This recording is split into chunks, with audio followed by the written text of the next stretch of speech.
இன்று முதல் நான் உன்னை ஆசீர்வதித்திடுவேன். நன்மைகளால் உன் வாழ்வை நானே நிறைத்திடுவேன். இன்றைய நாள் உங்கள் அனைவருக்கும் ஆசிரின் நாளாக அமைய உங்களுக்காக ஜெபித்து நிற்கும் நான் உங்கள் அன்பின் அருட்தந்தை ரமேஷ் கிறிஸ்டி. இன்று முதல் நான் உன்னை ஆசீர்வதித்திடுவேன். நன்மைகளால் உன் வாழ்வை நானே நிறைத்திடுவேன். ஆண்டவரது இல்லத்தில் நடப்பட்டிருக்கும் பொழுது வாழ்நாள் எல்லாம் செழிப்புற்று இருப்பீர்கள். தந்தை, மகன், தூய ஆவியாரின் பெயராலே ஆமென். நம் ஆண்டவராகிய இயேசு கிறிஸ்துவின் அருளும் கடவுளின் அன்பும் தூய ஆவியாரின் நட்புறவும் உங்கள் அனைவரோடும் இருப்பதாக, ஆன்மாவோடும் இருப்பதாக.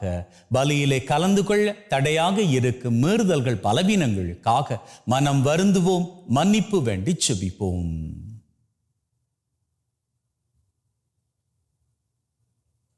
ஆண்டவரே இரக்கமாயிரும், ஆண்டவரே இரக்கமாயிரும்.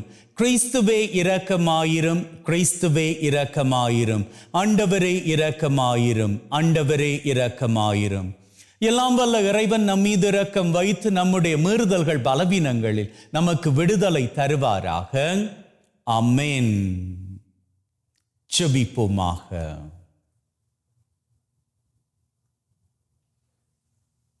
அன்பே ஊற்றாகிய தகப்பனே, ஒரு புதிய நாளிலே எங்கள் ஒவ்வொருவரையும் வாழுவதற்கு என்று தட்டி எழுப்பி இருக்கிறீரே, உமக்கு கோடான கோடி நன்றிகளை ஏறெடுக்கிறோம். மேலும் தகப்பனே, இன்றைய நாளிலே யாரெல்லாம் தங்களது பிறந்த தினத்தை நினைத்து உமக்கு நன்றிகளை ஏறெடுக்கின்றார்களோ, யாரெல்லாம் தங்களது திருமண ஆண்டை குறித்து உமக்கு நன்றிகளை ஏறெடுக்கின்றார்களோ, யாரெல்லாம் தங்களது குருத்துவ துறவற வாழ்க்கையில் நீர் அவர்களுக்கு செய்த நன்மையின் காரியங்களை நினைத்து உமக்கு நன்றிகளை ஏறெடுக்கின்றார்களோ, அத்தனை பேரையும் நிறைவாக ஆசீர்வதிப்பீராக. இன்று யாரெல்லாம் உம்முடைய தயவு வேண்டி நிற்கின்றார்களோ, அவர்கள் அத்தனை பேருக்கும் உம்முடைய கிருபையை நிறைவாக தந்தரள வேண்டும் என்றும், எங்களோடு கூடவே நீர்தாமே வழிநடந்து எங்கள் அத்தனை பேரையும் உம்முடைய செட்டையின் மறைவில் வைத்து பத்திரப்படுத்தி பாதுகாத்து பராமரித்து வழிநடத்தி காத்தருள வேண்டும் என்று உம்மோடு தூயாவியாரின் ஒன்றிப்பில் இறைவனாய் என்றென்றும் வாழ்ந்து ஆட்சி செய்கின்றவர் வழியாக உம்மை மன்றாடுகின்றோம். ஆமென். இறைவாக்கினர் மீகா நூலிலிருந்து வாசகம். ஆண்டவர் கூறுவதை கேளுங்கள். நீ எழுந்து மலைகளுக்கு முன்னிலையில் உன் வழக்கை சொல். குன்றுகள் உன் குரல் ஒலியை கேட்கட்டும். மலைகளே, மண்ணுலகில் நிலையான அடித்தளங்களே, ஆண்டவரின் வழக்கை கேளுங்கள். ஆண்டவருக்கு தம் மக்களோடு வழக்கு ஒன்று உண்டு. இஸ்ராயலோடு அவர் வாதாடப் போகின்றார். என் மக்களே, நான் உங்களுக்கு என்ன செய்தேன்? எதில் நான் உங்களை துயரடைய செய்தேன்? எனக்கு மறுமொழி கூறுங்கள். நான் உங்களை எகிப்து நாட்டிலிருந்து அழைத்து வந்தேன். அடிமைத்தன வீட்டிலிருந்து மீட்டு வந்தேன். உங்களுக்கு முன்பாக மோசேயையும் ஆரோனையும் மீரியாமையும் அனுப்பி வைத்தேன். ஆண்டவரின் திருமுன் வரும்போது உன்னதரான கடவுளாகிய அவருக்கு எதை கொண்டு வந்து பணிந்து நிற்பேன்? எரிபலிகளோடும் ஒரு வயது கன்றுகளோடும் அவர் முன்னிலையில் வர வேண்டுமா? ஆயிரக்கணக்கான ஆட்டுக்கடைகள் மேலும் பல்லாயிரக்கணக்கான ஆறுகளாய் பெருக்கெடுத்தோடும் எண்ணெய் மேலும் ஆண்டவர் விருப்பம் கொள்வாரோ? என் குற்றத்தை அகற்ற என் தலைப்பிள்ளையும் என் பாவத்தை போக்க நான் பெற்ற குழந்தையும் பலி கொடுக்க வேண்டுமா? ஓ மானிடா, நல்லது எது என அவர் உனக்கு காட்டியிருக்கின்றாரே. நேர்மையை கடைப்பிடித்தலையும் இரக்கம் கொள்வதில் நாட்டத்தையும் உன் கடவுளுக்கு முன்பாக தாழ்ச்சியோடு நடந்து கொள்வதையும் தவிர வேறு எதை ஆண்டவர் உன்னிடம் கேட்கின்றார்? இது ஆண்டவர் வழங்கும் அருள்வாக்கு. இறைவனுக்கு நன்றி. தம் வழியை செம்மைப்படுத்துவோர் கடவுள் தரும் மீட்பை கண்டடைவர். பலியிட்டு என்னோடு உடன்படிக்கை செய்து கொண்ட என் அடியார்களை என் முன் ஒன்று கூட்டுங்கள். வான்வழி அவரது நீதியை எடுத்தியம்பும். ஏனெனில் கடவுள் தாமே நீதிபதியாய் வருகின்றார். தம் வழியை செம்மைப்படுத்துவோர் கடவுள் தரும் மீட்பை கண்டடைவர். நீங்கள் கொண்டு வரும் பலிகளை முன்னிட்டு நான் உங்களை கண்டிக்கவில்லை. உங்கள் எரிபலிகள் எப்போதும் என் கண்முன்னிலையில் உள்ளன. உங்கள் வீட்டின் காளைகளையோ உங்கள் தொழுவத்தின் ஆட்டுக்கிடாய்களையோ நான் ஏற்றுக்கொள்வதில்லை. தம் வழியை செம்மைப்படுத்துவோர் கடவுள் தரும் மீட்பை கண்டடைவர். என் விதிமுறைகளை ஓதுவதற்கு உங்களுக்கு என்ன தகுதி?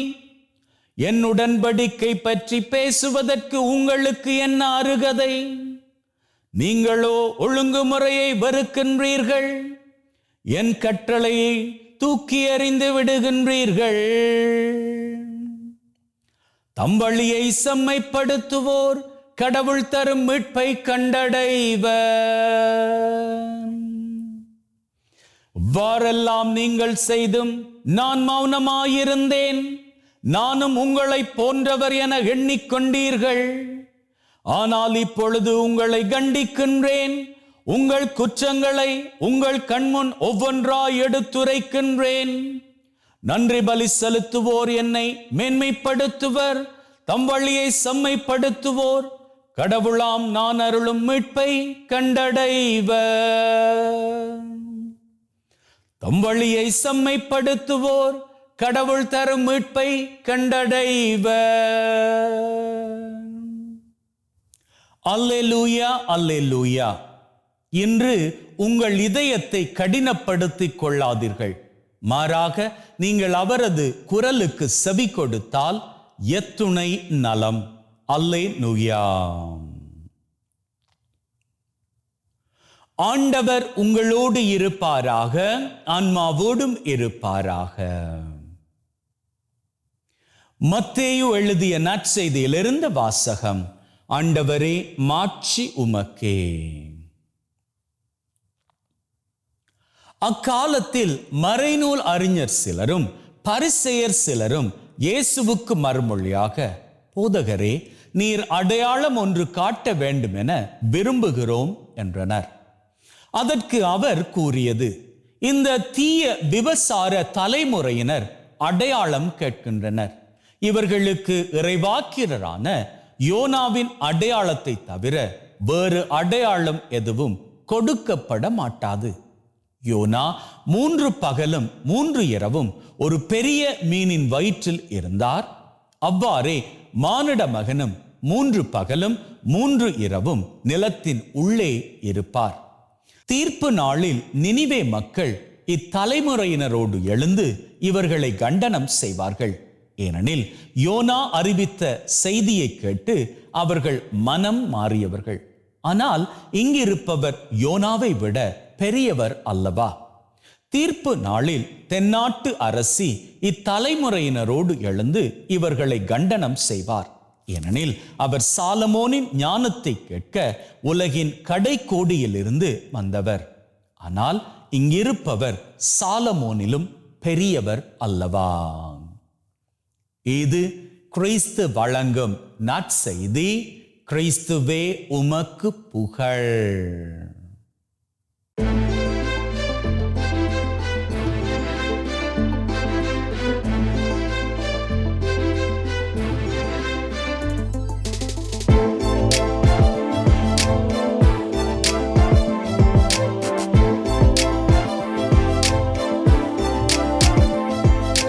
அன்பின் உள்ளங்களை, இன்னைக்கு மறைநூல் அறிஞர்களும் பரிசேயர்களும் இயேசு ஆண்டவர்கிட்ட வந்து அடையாளம் கேட்கிறாங்க.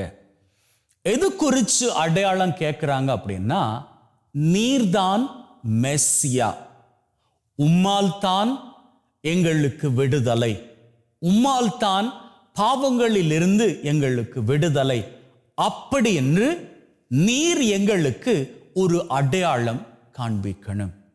அவங்க கேட்டுக்கிட்டதெல்லாம் என்ன தெரியுமா? நாங்க எங்க கண்ணுக்கு கண்ணாக பார்க்கணும், பார்த்தால் தான் நம்புவோம், பார்க்காத ஒன்றை எப்படி எங்களால் நம்ப முடியும்? இது நம்முடைய வாழ்க்கையிலும் நாம் அனுபவிக்கக்கூடிய ஒன்றாகும். அநேக காரியங்கள் நாம பார்த்தால் தான் நம்புவோம் அப்படி என்கின்ற வைராக்கியத்தோடு இருக்கின்றோம். அது ஒரு சில காரியங்களுக்கு வேணா சாத்தியம். ஆனால் ஆண்டவரது ஆசிருக்கு அது ஒருபோதும் சாத்தியமான ஒரு காரியமாக அமையாது. அதை நான் இன்னும் புரியும்படியாக சொல்றேன். எப்படி அப்படின்னா, இப்போ உங்க பசங்க நல்ல படிப்புல மேதாதிகள் அப்படி என்பதை நீங்க புரிஞ்சுக்கணும், அறிஞ்சுக்கணும். அப்படின்னு சொன்னா, அவங்க உங்ககிட்ட பிஹேவ் பண்றதை வைத்து கொண்டு மாத்திரம் நீங்க நம்ப மாட்டீங்க. நீங்க நம்பணும் அப்படின்னு சொன்னா, அவங்க ஸ்கூல் ப்ரோக்ரஸ் ரிப்போர்ட், அதுல அவர்கள் ஸ்கோர் பண்ணி இருக்கக்கூடிய அந்த மார்க்ஸ் எல்லாம், அந்த பெறுபேறுகள் எல்லாம் அப்படி 100க்கு 100, 100க்கு 90, 100க்கு 80 இருந்தால் நீங்க நம்புவீங்க. அப்படி இல்லை, நம்பிப்பீங்களா? உங்க பசங்க வெறும் மேத்ஸ்ல 20, சயின்ஸ்ல 30 இப்படி எடுத்துக்கிட்டு வந்தா உங்க பசங்க எல்லாம் அறிவாளிகள் அப்படின்னு நீங்க ஏத்துப்பீங்களா? ஏத்துப்பீங்க. சில பேர் ஏத்துப்பீங்க. ஏன்னா உங்களுக்கு உங்க பசங்களை பத்தி தெரியும். அவங்க இன்னைக்கு இந்த படிப்புல வேணா கோட்டை விட்டவர்களாக இருக்கலாம், ஆனா அதையும் தாண்டி அவர்களுக்கு சிறந்த ஞானம் இருக்குது, அவங்க ஏதாவது வாழ்க்கையில முன்னுக்கு வருவாங்க அப்படின்னு நீங்க ஏத்துக்கலாம். அதைத்தான் இன்னைக்கு நான் உங்ககிட்ட சொல்லிக்க ஆசைப்படுகின்றேன். இப்போ இந்த காரியத்துல அநேக பெற்றோர் என்ன பண்ணிப்பாங்க, எங்க பசங்க படிப்புல நல்லா ஸ்கோர் பண்றாங்க இல்லையே அப்படின்னு சொல்லிட்டு அவங்க நல்லபடியாக ஸ்கோர் பண்ணிக்கணும் என்பதற்காக அவர்களுக்கு எக்ஸ்ட்ரா டியூஷன், எக்ஸ்ட்ரா கிளாஸ், வீட்டில் கிளாஸ் இதெல்லாம் கொடுத்து அவர்களது படிப்பை, அறிவை மெருகூட்டி விடுவாங்க, இன்னும் அதிகப்படுத்தி விடுவாங்க.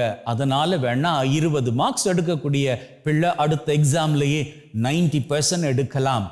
ஆனா என்ன, சில பெற்றோர் பசங்க நல்ல பெறுபேறுகள் எடுக்காது போனாலும் அவர்களை டிஸ்கரேஜ் பண்றது கிடையாது. மாறாக அவர்களது ஞானத்தை பார்த்து நிச்சயமாக என்னுடைய பையனோ பொண்ணோ எதிர்காலத்துல சிறந்த நிலைக்கு வருவான். அன்றைய நாட்கள்ல அந்த நேரத்துல அவங்களுக்கு ப்ரூஃபாக கொடுப்பதற்கு எதுவும் இருக்காது. உண்மையான ப்ரூஃப் என்ன? அந்த ப்ரோக்ரஸ் ரிப்போர்ட். அந்த ப்ரோக்ரஸ் ரிப்போர்ட்ல அந்த பையனுக்கோ பொண்ணுக்கோ நல்ல பெறுபேறுகள் இருக்காது. ஆனா பெற்றோர் நம்புறாங்க நிச்சயமாக என்னுடைய பிள்ளை எதிர்காலத்துல சிறந்து வளர்ந்து வரும், நிச்சயமாக வாழ்க்கையில முன்னுக்கு வரும் அப்படின்னு சொல்லி. சரி, இது எதனால இந்த பெற்றோர் இப்படியான வைராக்கியத்தோடு இருக்கிறாங்க? எதனால அப்படின்னு சொன்னா, நம்பிக்கையால. அன்னைக்கும் இயேசு வாழ்ந்த காலத்துல ஒரு சிலர் தான் இயேசுவை மெஸ்ஸியா அப்படின்னு ஏத்துக்கிட்டாங்க. மறைநூல் அறிஞரோ, பரிசேயரோ, சதுசேயரோ இவர்கள் ஏத்துக்கல. ஆனா யூத மக்கள், அதே நேரத்துல புறவினத்தார், இவர்கள ஒரு சிலர் ஏத்துக்கொண்டாங்க. அவர்களுக்கு ஏதோ ஒரு சிலர் தான் இயேசு செய்த அற்புதங்களை பார்த்தாங்க. எல்லாரும் அற்புதங்களை பார்க்கல. ஒரு சிலர் தான் இயேசு ஆண்டவர் அப்பங்களை மீன்களையும் பலுகி பெருக்கி கொடுத்த பொழுது அதை உண்டவர்கள். கிட்டத்தட்ட ஒரு 15,000 பேர் இருக்குமா? சரி, 15,000 பேரையும் தாண்டி அங்கே இருந்த எத்தனையோ பேர் இயேசுவை நம்பினாங்களே, அவங்க எப்படி நம்பினாங்க? மற்றவங்க சொன்னதை கேட்டுத்தான். அப்படி மற்றவங்க சொன்னதை கேட்டு நம்பினவங்க எப்பேற்பட்டவங்க? எந்த பெற்றோர் என்னுடைய பிள்ளை நல்ல பெறுபேறுகள் எடுக்காது போனாலும் என்னுடைய பிள்ளைக்கு இருக்கக்கூடிய அந்த ஞானத்துக்கு நிச்சயமாக முன்னுக்கு வருவான் அப்படின்னு நம்புறாங்களே, அவர்களை போன்றவர்கள். இன்னைக்கு நம்முடைய வாழ்க்கையில நாம நம்பிக்கை வைக்கின்ற பொழுது அந்த நம்பிக்கை நிச்சயமாக நமக்கு வெற்றியை கொடுக்கும். எப்படின்னு பாருங்களேன். சரி, இந்த படிப்பு விஷயத்தை ஒரு பக்கம் வச்சுட்டு நாம வேண்டி ஜெபிக்கின்ற காரியங்களை கொஞ்சம் கண்ணோக்கி பார்ப்போம். நாம ஜெபிக்கிற பொழுது ஏதோ ஒரு காரியம், அதான் திருப்பலியில நாம 8 பாக்கியங்கள் 8 தேவைகளுக்காக ஜெபிக்கிறோமே. சரி, நீங்க என்னென்ன தேவைகளுக்காக ஜெபிக்கிறீங்களோ அந்தந்த தேவைகள் உங்களுக்கு தான் தெரியும். ஆனா நான் ஜெபிக்கிற பொழுது வைராக்கியத்தோடு ஜெபிப்பேன். அப்படி ஜெபிக்கின்ற பொழுது உங்களோடு சேர்த்து நானும் ஜெபிப்பது உண்டு. அப்படி ஜெபிக்கின்ற பொழுது அன்றைய நாளுக்கு எனக்கு என்ன தேவையோ அதை குறித்து ஜெபிப்பேன். அந்த வாரத்திற்கு என்ன வேண்டுமோ அதை குறித்து ஜெபிப்பேன். இப்படி என்னுடைய தேவைகளுக்காக ஜெபித்து விட்டு உலகத்துல நிரந்தர சமாதானம் நிலைக்கணும் அப்படின்னு சொல்லி நான் ஜெபிப்பேன். இது வரைக்கும் இதெல்லாம் நடக்கலையே, அப்போ ஜெபிப்பது வேணாம் அப்படின்னு பார்த்தா நிச்சயம் அப்படி கிடையாது. நாம ஜெபிக்கின்ற பொழுது ஆண்டவர்கிட்ட நம்பிக்கையின் பட்டனை ஆன் பண்ணிக்கிறோம். அந்த பட்டனை நாம ஆன் பண்ணதும் உடனடியாக ஆண்டவர் நமக்கான அந்த பதிலை அனுப்பிடுவார். அந்த பதில் எப்போ வந்து கிடைக்கணுமோ அப்போ நிச்சயமாக வந்து கிடைக்கும். ஆனா என்ன, நாம நம்பணும் அது நடக்கும் அப்படின்னு. அப்ப நாம யோசிக்கலாமா, சரி இதெல்லாம் நடக்குமா, இது நமக்கு கண்களுக்கு தெரியாம இருக்குதே, நான் இன்னைக்கு ஒரு காரியத்துக்காக ஜெபிச்சேன் ஆனா இது நடக்குமான்ற சாத்தியம் எனக்கு இதுவரைக்கும் தென்படலே, அப்படி என்று நாம இருப்போமாக இருந்தால் ஏன் நாம சாத்தியத்தின் மீது மாத்திர நம்பிக்கை வைக்கணும்? ஏன்னா நம்ம சாத்தியத்தின் மீது நம்பிக்கை வைக்க படைக்கப்படல, அசாத்தியமான தெய்வத்தின் மீது நம்பிக்கை வைக்கத்தான் படைக்கப்பட்டிருக்கிறோம். இப்போ இன்னைக்கு இந்த திருப்பலி பூசை நாங்க எடுப்பதற்கு முன்னதாக எங்க பங்குல இந்த வைஃபை கனெக்ஷன் எல்லாமே போயிடுச்சுது. போனா எங்களோட சிஸ்டமே முழுவதுமாக போயிடுச்சுது. அப்போ நான் என்ன பண்ணேன், இந்த வைஃபை கம்பெனிக்கு கால் பண்ணதும் மறுமுனையில் இருந்து என்னுடைய கால் அட்டன் பண்ணவர் சொன்னார், இது உங்களுக்கு மட்டுமான சிக்கல் கிடையாது, நீங்கள் வாழக்கூடிய இந்த பகுதியில் இருக்கக்கூடிய அநேகருக்கு இந்த பிரச்சனை வந்திருக்குது, சீக்கிரமாக இதை சரி பண்ணிடும் அப்படின்னு சொல்லி. அப்போ கேட்டால் எப்போ சரி பண்ணுவீங்க? அதுக்கு அவங்க சொன்னாங்க, நிச்சயமாக சொல்ல முடியாது, ஆனால் நாங்கள் சரி பண்ணிடுவோம் அப்படின்னு சொல்லி. ஒரு 2 ஹவர்ஸில் எல்லாம் சரியாயிடுச்சுது. அது வரைக்கும் எங்கள் ஃபோனில் சிக்னல் கிடையாது. இப்போ அந்த 2 ஹவர்ஸ் கழிச்சு அந்த சிக்னல்ஸ் திரும்ப வந்துடுச்சு. எங்கோ ஒருவர் ஏதோ ஒரு பட்டனை அழுத்தின வேளையில எங்களுக்கு இல்லாம இருந்த சிக்னல் அப்படி என்கிற நேரத்தில் வந்து கிடைச்சது. இது எப்படி சாத்தியம்? சாதாரண காற்றலை மூலமாக நமக்கு வரக்கூடிய வைஃபை கனெக்ஷன், இதுவே சாத்தியம் அப்படின்னு சொன்னா நமக்காகவே இந்த காற்றையும் இந்த வெளிச்சத்தையும் இந்த உலகத்தையும் படைத்த தெய்வம் ஜெபம் அப்படி என்கின்ற ஒரு பட்டனை நாம தட்டி விடுகிற பொழுது நம்ம கேட்கிற காரியங்களை கொடுக்க மாட்டாரா என்ன? நிச்சயமாக கொடுப்பார். ஆனா என்ன, பரிசேயர்கள் சதுசேயர்கள் மறைநூல் அறிஞர்கள் போன்று நாம் இயேசு மீது அவநம்பிக்கை கொள்ளாமல் அவர்கிட்ட நம்பிக்கையோடு நம்முடைய காரியங்களை கேட்டுட்டு நாம அவரது சன்னிதானத்தில் காத்திருக்கணும். அவங்க கேட்டாங்களே, நீங்க ஒரு அடையாளம் காமிங்க அப்படின்னு சொல்லி. இப்ப நான் கேட்க முடியுமா, சரி எப்போ இது வரும், வருவதற்கான அடையாளம் என்ன, இந்த வைஃபை கனெக்ஷன் எப்போ வரும், அதற்கான அடையாளம் என்ன அப்படின்னு சொல்லி கேட்டா அடுத்த பக்கத்துல இருந்து என் கூட பேசிக்கிட்டு இருக்கிறவர் நான் கேட்ட அந்த காரியத்தை கேட்டு சிரிக்க மாட்டாரு. ஏன் நீங்க கூட சிரிக்க மாட்டீங்க? இன்னைக்கு நான் உங்ககிட்ட இப்படி பேசுறேன் இல்லையா, யூடியூப்ல இந்த பூசையை போட்டதுமே நீங்க பாக்குறீங்க இல்லையா, போட்ட அந்த செகண்ட்லயே உலகம் பூராகவும் இருக்கக்கூடியவங்க உங்க வீட்டிலேயே உட்கார்ந்துகிட்டு இருந்து உங்க மொபைல் போன்லயோ உங்க டிவிலையோ இந்த திருப்பலியை பார்க்கிறீங்க இல்லையா? இது எப்படி சாத்தியம்? இதுவே சாத்தியம் அப்படின்னு சொன்னா அசாத்தியங்களை பண்ணக்கூடிய ஆண்டவர் நம்முடைய வாழ்க்கையில் எத்தனையோ அற்புத காரியங்களை பண்ணுவார்.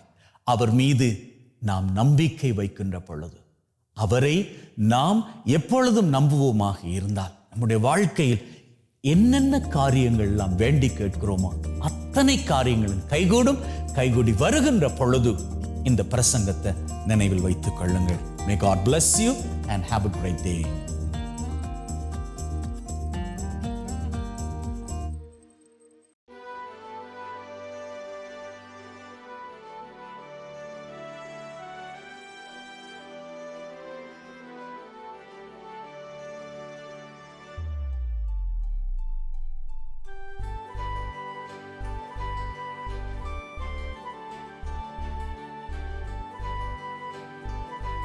ஆண்டவரே, அனைத்துலக நிறைவா உம்மை போற்றுகின்றோம். ஏனெனில் உமது அருட்பெருக்கில் இருந்த இந்த அப்பத்தை பெற்றுக் கொண்டோம். நிலத்தின் விளைவும் மனிதொழைப்பின் பயனுமாகிய இந்த அப்பத்தை உமக்கு ஒப்புக் கொடுக்கின்றோம். வாழ்வளிக்கும் அப்பமாக மாறும். இறைவன் என்னென்னும் வாழ்த்து பெறுவாராக. ஆண்டவரே, அனைத்துலக நிறைவா உம்மை போற்றுகின்றோம். ஏனெனில் உமது அருட்பெருக்கில் இருந்து இந்த ரசத்தை பெற்றுக் கொண்டோம். நிலத்தின் விளைவும் திராட்சை கொடியின் பயனுமாகிய இந்த ரசத்தை உமக்கு ஒப்புக் கொடுக்கின்றோம். வாழ்வளிக்கும் பானமாக மாறும். இறைவன் என்னென்றும் வாழ்த்து பெறுவாராக.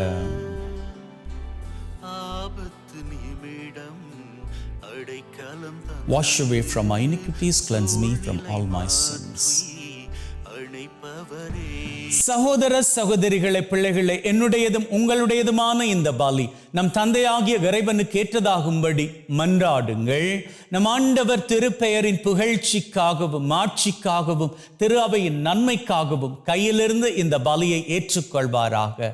மீட்பு கூற்றாகிய தகப்பனை ஒப்புக் கொடுக்கின்ற பலி வழியாக எங்கள் வாழ்வின் மீது நிறைய ஆசிரை பொழிந்தருள்வீராக.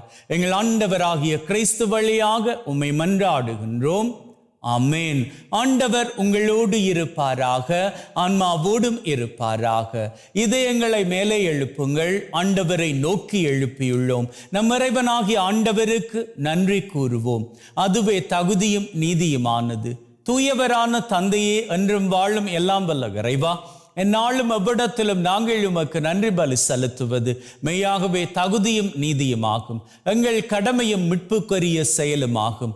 உம்முடைய வார்த்தையானவர் வழியாக அனைத்தையும் படைத்தீர். அவரை மீட்பராக இடைற்றுபவராக எங்களுக்கு அனுப்பினீர். அவர் தூய ஆவியால் கன்னிமரியிடமிருந்து உடலெடுத்து மனிதனானார். சாவை வென்று உயிர்ப்புண்ணென விளங்க செய்தார். ஆகவே வானதூதர் புனிதர் அனைவரோடு நாங்களும் சேர்ந்து உம்முடைய மாட்சியை புகழ்ந்து ஒரே குரலாய் சொல்லுவதாவது: தூயவர், தூயவர், தூயவர், வான் படைகளின் கடவுளாம் ஆண்டவர். விண்ணகமும் மண்ணகமும் உமது மாட்சியால் நிறைந்துள்ளன. உன்னதங்களிலே ஓசன்னா. ஆண்டவர் பெயரால் வருகிறவர் ஆசி பெற்றவர். உன்னதங்களிலே ஓசன்னா. ஆண்டவரே, நீர் மெய்யாகவே தூயவர், தூய்மை அனைத்திற்கும் ஊற்று. ஆகவே உம்முடைய ஆவியை பொழிந்து காணிக்கைகளை தூய்மைப்படுத்த தாழ்மையுடன் வேண்டுகின்றோம். இவ்வாறு எங்கள் ஆண்டவர் இயேசு கிறிஸ்துவின் உடலும் இரத்தமுமாக எங்களுக்கு இவை மாறுவனவாக. அவர் பாடுபட உளம் கனிந்து தம்மை கையளித்த போது அப்பத்தை எடுத்து நன்றி செலுத்தி அதை பிட்டு தம் சீடருக்கு கொடுத்து அவர் சொன்னதாவது: எல்லாரும் இதிலிருந்து பெற்று உண்ணுங்கள், ஏனெனில் இது உங்களுக்காக கையளிக்கப்படும் என் உடல்.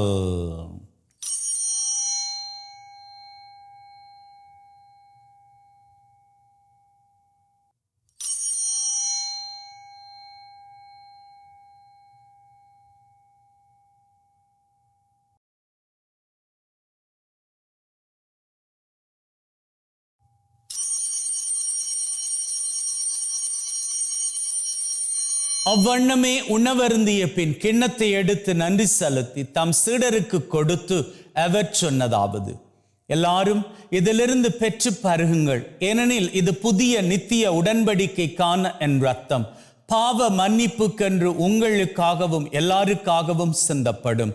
இதை என் நினைவாக செய்யுங்கள்.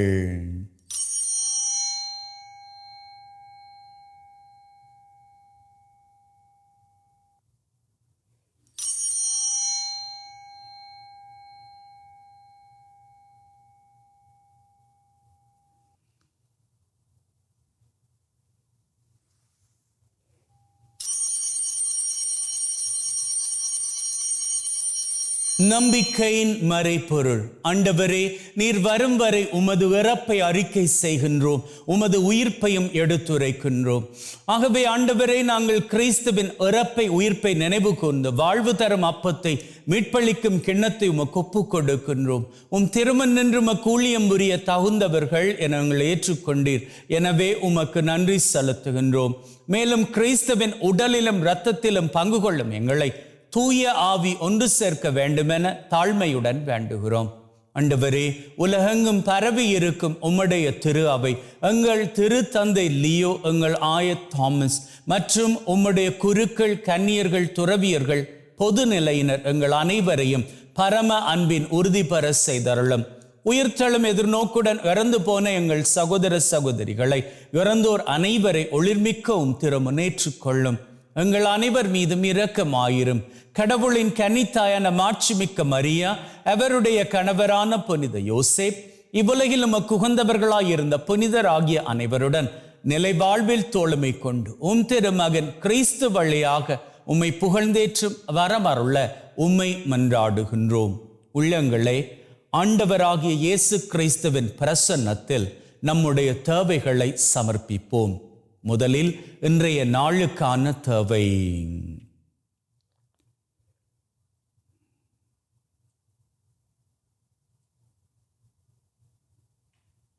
இந்த வாரத்திற்கான தேவை.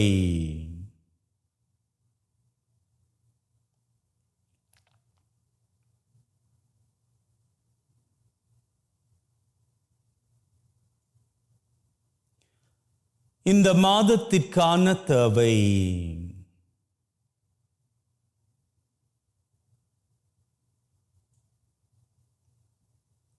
இந்த வருஷத்திற்கான தேவை.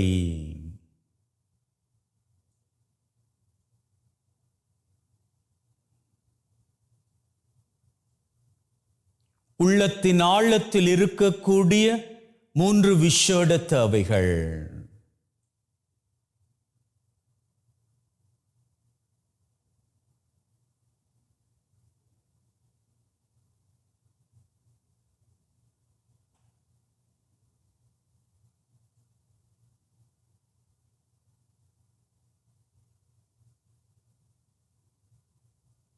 அத்தோடு உலகிலே நிரந்தர சமாதானம் நிலைக்க வேண்டும் என்றும் செபித்து நிற்போம்.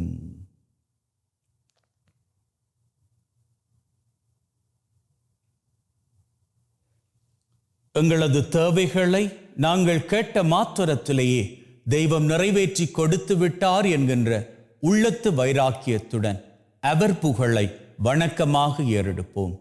இவர் வழியாக, இவரோடு, இவரில் எல்லாம் வல்ல இறைவனாகிய தந்தை, தூய ஆவியின் ஒன்றிப்பில் எல்லா புகழும் மாட்சியும் என்றென்றும் உமக்கு உரியதே. ஆமீன், ஆமீன், ஆமீன். மீட்பரின் கட்டளையால் கற்பிக்கப்பட்டு தேவ படிப்பினையில் பயிற்சி பெற்ற நாம் நம்பிக்கையோடு சொல்வோம். விண்ணுலகில் இருக்கிற எங்கள் தந்தையே, உமது பெயர் தூயது என போற்றப் பெறுக. உமது ஆட்சி வருக. உமது திருவுளம் விண்ணுலகில் நிறைவேறுவது போல மண்ணுலகிலும் நிறைவேறுவதாக. எங்கள் அன்றாட உணவை இன்று எங்களுக்கு அளித்தருளும். எங்களுக்கு எதிராக தீமை செய்வோரை நாங்கள் மன்னிப்பது போல எங்கள் பாவங்களை பொறுத்தருளும். எங்களை சோதனைக்குட்படுத்தாதையும் தீமையிலிருந்து எங்களை விடுவித்தருளும். ஆண்டவரே, தீமை அனைத்திலும் இருந்து எங்களை விடுவித்து எங்கள் வாழ்நாளில் அமைதியை கனிவுடன் அருள உம்மை வேண்டுகின்றோம்.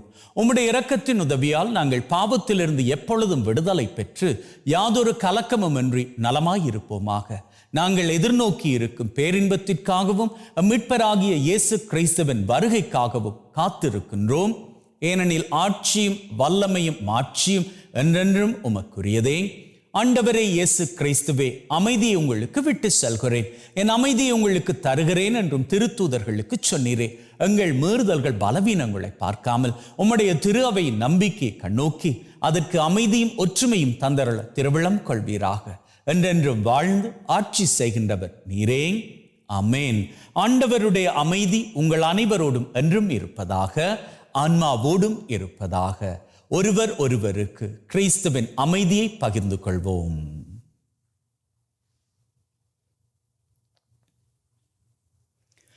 உலகின் பாவங்களை போக்கும் இறைவனின் செம்மறியே, எங்கள் மேல் இரக்கமாயிரும். உலகின் பாவங்களை போக்கும் இறைவனின் செம்மறியே, எங்கள் மேல் இரக்கமாயிரும். உலகின் பாவங்களை போக்கும் இறைவனின் செம்மறியே, எங்களுக்கு அமைதியை அளித்தருளும். இதோ நம் ஆண்டவராகிய இயேசு கிறிஸ்து நம் ஒவ்வொருவரையும் மகிழ்வோடு வாழ அழைத்து நிற்கும் தெய்வம்.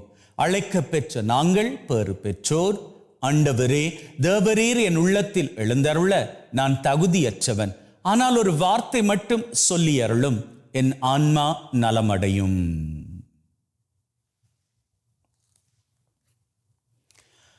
May the mingling of this body and blood of Christ bring me everlasting life. Amen.